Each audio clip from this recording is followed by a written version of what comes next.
Halo Leman, kali ini kita bahas tentang trueness, bias, dan precision method rapid test kit untuk parameter nitrit.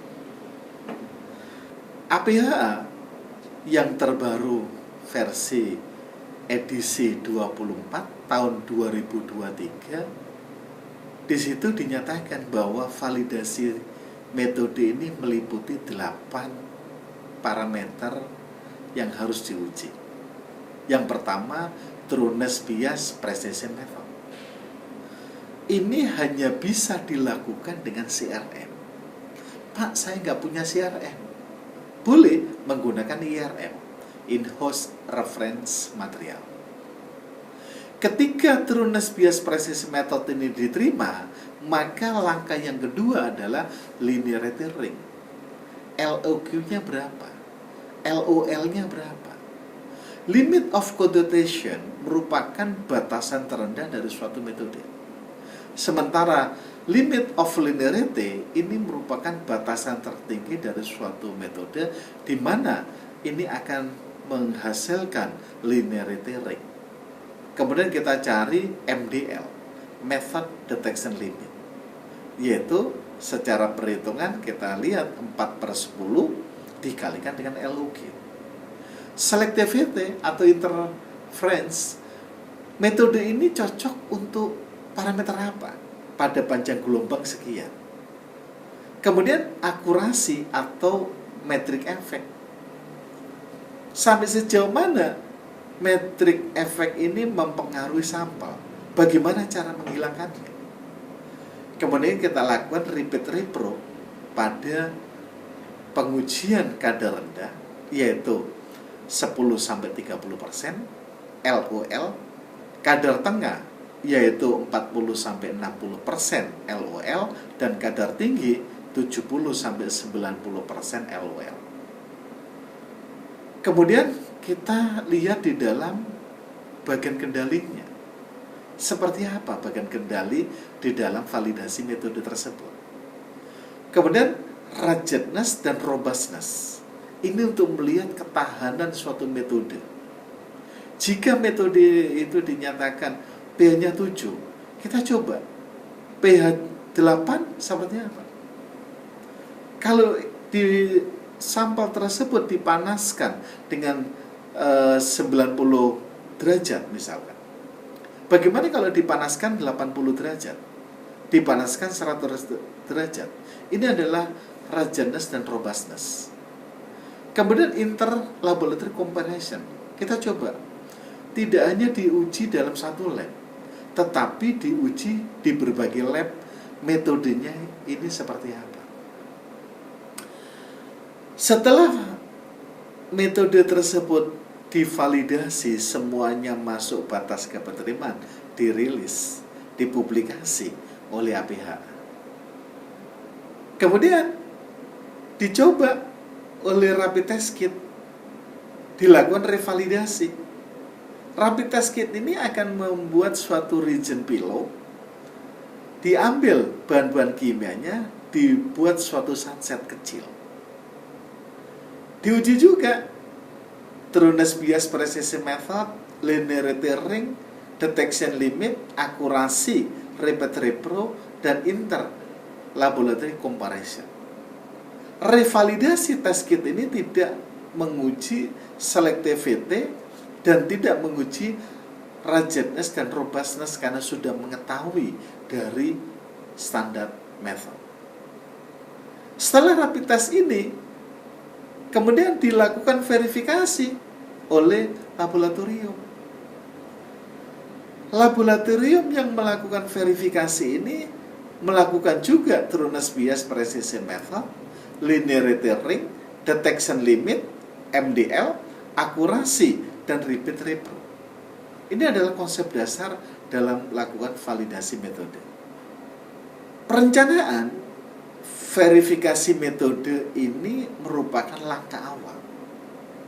Perencanaan ini harus ditentukan metode yang akan divalidasi apa, waktu pelaksananya kapan, sumber daya yang dibutuhkan apa saja. Revalidasi merupakan keseimbangan antara kemungkinan biaya, risiko, dan teknis.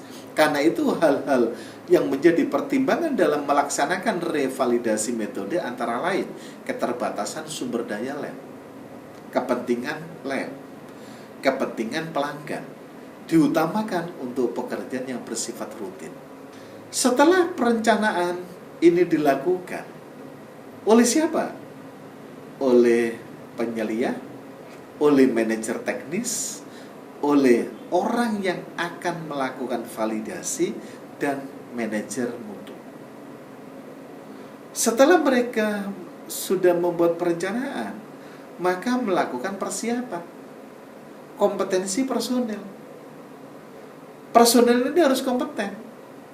Kompeten itu pendidikannya sesuai, pelatihannya memadai, dan mampu mendemonstrasikan keahliannya. Untuk mengetahui bahwa dia mempunyai kompetensi, maka dilakukan analis proficiency testing atau initial demonstration of capability for analysis. Dia diberikan CRM. Setelah diberikan CRM, mengujinya seperti apa? Sama nggak dengan nilai CRM? Yang kedua, dalam persiapan ini adalah pemilihan metode pengujian nasional, regional, atau internasional, dan merupakan metode standar atau non-standar. Syarat utamanya adalah MDL kurang dari baku mutu lingkungan.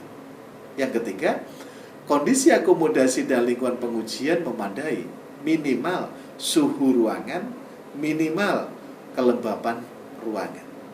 Yang keempat, peralatan pengukuran dikalibrasi atau uji kinerja.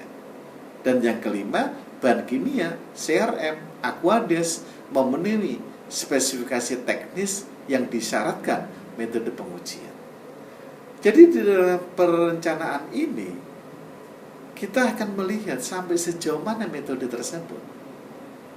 MDL-nya berapa? LOQ-nya berapa? Bagaimana dengan internal quality control-nya? SNI, APAA, ISO, OECD, metode tersebut seperti apa? Baku mutu lingkungannya berapa? Peraturannya, persyaratan pelanggan, kemampuan lab bagaimana? Kita lakukan perencanaan, persiapan, kemudian kita lakukan pelaksanaan, verifikasi data, validasi data, laporan validasi metode, dan metode valid ketika memenuhi batas keberterimaan. Dalam peralatan test kit ini, biaya pengujiannya lebih ekonomis. Semua regen yang dibutuhkan berada dalam satu kit. Ramah lingkungan karena limbah yang dihasilkan lebih sedikit. Tahapan pretreatment dan preparasi lebih sederhana sehingga dapat menghindari kontaminasi atau kehilangan analit. Pengujian membutuhkan waktu hanya beberapa menit.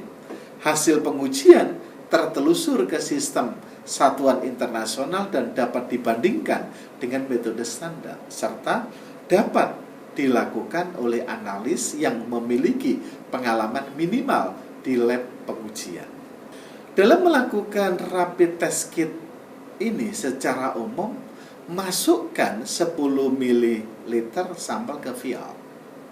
Tutup vial, tempatkan vial ke ruang sampel, tekan tombol 0. Keluarkan vial dari ruang sampel, tambahkan reagent pilo ke dalam sampel, aduk dan larutkan reagent pilo. Tutup vial, bolak-balik sampel agar homogen, tempatkan vial ke ruang sampel, tekan tombol tes, tunggu 10 menit, baca kadarnya. Dalam pengukuran bias atau trueness metode, ini didefinisikan sebagai kedekatan suatu hasil pengujian atau rata hasil pengujian ke nilai yang sebenarnya atau certified value in CRM. Presisi metode, tingkat kedapatulangan suatu rangkaian hasil pengujian CRM di antara hasil-hasil itu sendiri. Jadi kalau gitu kita harus punya CRM nitrit. CRM nitrit ini kita uji dengan menggunakan metode standar atau SNI, dan kita uji menggunakan metode non-standar atau test kit. Masing-masing kita hitung true-ness-nya, yaitu rata-rata hasil dibagi dengan nilai CRM kalikan 100%. Kita hitung biasnya, rata-rata hasil dibagi nilai CRM dibagi dengan CRM kalikan 100%. Persen RSD ini sama dengan SD dibagi rata-rata hasil kalikan 100%. Batas keberterimaan persen RSD dan persen R untuk penentuan bias dan presisi metode pada kondisi awal ini satu, ketika metode ini mempersyaratkan persen RPD atau persen RSD biasanya dalam satuan miligram per liter kurang dari 10%. Persen R-nya 85% sampai 115%. Tapi beberapa metode seperti di dalam rapid test kit ini tidak disyaratkan dalam metode tersebut. Sehingga kita harus menggunakan tabel AUAC untuk mencari persen R-nya. AUAC adalah The Association of Official Agricultural Chemistry.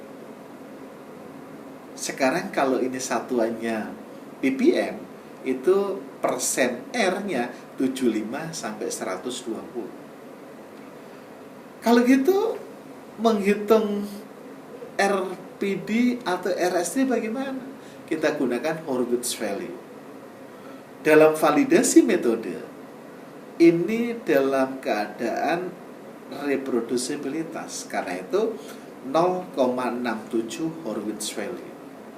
Tapi ketika laboratorium ini memiliki control chart, maka gunakan control chart akurasi presisi sebagai batas keberterimaannya. Kita coba lihat hasil dari penentuan true-ness, bias, dan presisi metode tersebut. Kita lakukan pengujian dengan metode standar yaitu SNI. SNI ini menggunakan kurva kalibrasi. Diperoleh persamaan Y sama dengan 3,5771X ditambah 0,0031 di mana R kuadratnya sama dengan 1. Kemudian kita coba hitung CRM 7 kali dalam SNI. Diperoleh nilai CRM 0,364, kadarnya 0,101. Persentenya atau true-ness-nya 100,92. Yang kedua 0,365 ketemu 0,101. Persentenya 101,2.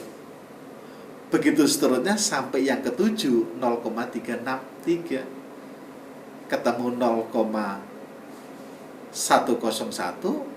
persentenya 101,16, SD-nya 0,0004, persen RSD-nya 0,37, reproducibilitasnya batasannya 0,67 Horwitz value yaitu 15,06, batas repronya diterima. Persen biasnya 1,16%. Kemudian kita coba lihat di dalam rapid test kit untuk nitrit ini. Ketika kita ukur CRM tersebut, kita dapatkan nilai absorbansinya 0,290. Kadar pembacanya 0,10. Yang kedua 0,281, kadar pembacanya 0,1. Kalau 7 kali ini semuanya 0,1, maka SD-nya sama dengan 0, MDL-nya sama dengan 0, LOQ-nya sama dengan 0. Bukan berarti analis tersebut hebat, tapi ada kesalahan sistematik. Dalam spektrofotometrinya ternyata pembacanya cuma 2 desimal. Karena itu kita harus lakukan pembacaan 3 desimal. Gimana caranya? kita buat kurva kalibrasi di dalam test kit tersebut. Kadar yang ada di dalam metode standar tersebut dibaca di dalam test kit. Ternyata hasilnya adalah Y sama dengan 2,7346 X ditambah 0,0052, R kuadratnya sama dengan 0,999. Kemudian nilai absorbansi yang ada ini kita masukkan ke dalam rumus kurva kalibrasi metode test kit. Diperoleh ya kadar perhitungannya 0,104, 0,101, 0,099, 0,099, 0,101, 0,102, 0,106 dengan nilai absorbansi yang sama dengan pembacaan 2 desimal tersebut. Kita cari simpangan bakunya 0,003. Persen RSD-nya 2,48, reproducibilitas Horwitz value 15,04, batas reproducibilitas diterima, persen biasnya 1,78. Kita lihat batas keberterimaan trunasnya ini 75% sampai 120%. Artinya ini diterima. Kita coba lihat ringkasannya. Acuan metode pengujian test kit, parameter nitrit dalam air dan air limbah, rentang pengujian 0,02 sampai 1 mg per liter, nama labnya siapa?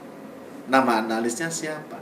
Tanggal pengujiannya kapan sampai kapan? Trunes hasilnya 101,79. Batas keberterimannya persen R-nya 70% sampai 125%, artinya memenuhinya. Bias metode 1,79%.